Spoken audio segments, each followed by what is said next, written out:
yi waxoo dëgg. Madame la ministre dama bëgg nga wax samay mbokk député ak askan wi ne président Macky Sall bu bëggee génnee détenu politique yi mën na def lu ñuy woowee abandon des charges. dama bëgg nga wax bi askanu Sénégal ne président Macky Sall moom miy tëj injustement arbitrairement kii di président Ousmane Sonko bu ko bëggee génnee mën na def abandon des charges. Madame le ministre dama bëgg nga wax askan wi ne président Macky Sall moom mii nga xam ne dafa xañ arbitrairement injustement Ousmane Sonko ses droits d'être candidat te du dëgg du yoon président Macky Sall mën na def lu ñuy woowee modification de l'article L57 du code électoral te ma déposé woon fii proposition de loi boo xam ne depuis 7 mars 2023 kenn xoolu ko kenn et personne ne s'en est offusqué. Personne ou presque ne s'en est offusqué.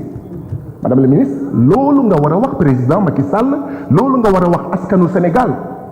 ne kon waaw mën nañ génn mais du amnistie rek moo am pour mu génn. léegi nag dama bëgg madame la ministre nga wax askan wi ne lii tax président Macky Sall jaarul ci abandon des charges ak modification article L57 du code électoral mu jaar ci amnistie. C'est parce que moom mooy le parrain des tortionnaires moom mooy le parrain des assassins moom mooy le parrain de ñi nga xam ne ñoo faat doom nit yi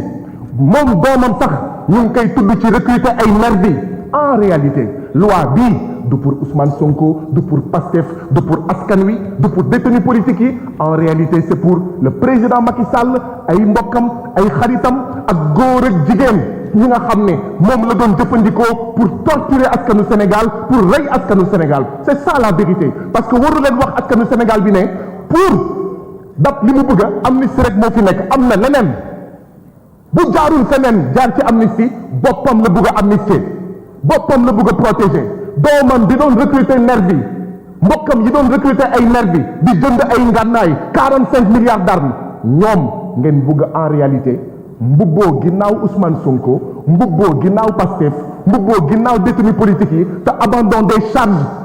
mën na leen génnee il suffit juste nga wax ak le parquet nga wax ak procureur ñu abandonner des charges surtout que ce sont des charges fallacieuses charges yoo xam ne dara du ci dëgg c'est ça la vérité. dama bëgg nag nga wax ki nga xam ne mooy président Macky Sall nga xamal ko ne man mii Guy Marius Sagna du ma voté loi bi nga xam ne li ko tax a jóg mooy ku dee yaa perte Ousmane Sonko waxul ku dee yaa perte Pastef waxul ku dee yaa perte man du ma wax ku dee yaa perte du ñu nangu bokk Sénégal boo xam ne Macky Sall ak ses comploteurs dañuy naan ku dee yaa perte. Justice pour ceux qui ont été assassinés justice pour ñi ngeen boobu ñi ngeen faat justice pour ñi nga xam ne yéen a leen torturé justice pour ñi nga xam ne yéen a leen gaañ ñenn ñi ils sont handicapés à vie mënuluñu seen bopp dara toog sax mënuluñu ko seen bopp. fii laa fi wax ne depuis au moins 2014 vous êtes en train de donner des permis d'assassiner. En réalité cette loi-là c'est un permis de continuer à assassiner les Sénégalais. Ce n'est pas de l'amnistie, c'est de l'amnésie et on ne l'acceptera pas. Et donc, Madame la ministre, loi d'amnistie du ci sama tur. Madame la ministre, loi d'amnistie,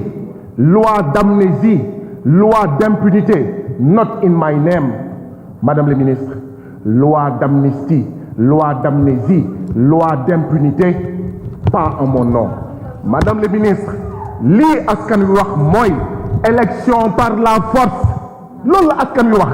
lii askan wi wax mooy élection avant le 2 avril 2024 lii askan wi wax mooy 2 avril 2024 terminus Macky day dem mu neex ko day dem mu naqari ko dafay dégager lii askan wi wax mooy victoire des patriotes dès le premier tour. lii askan wi wax mooy libérer les détenus politiques libérer Ousmane Sonko libérer le candidat Bassirou Diomaye Faye justice pour les blessés les assassinés et les torturés. Merci cher collègue.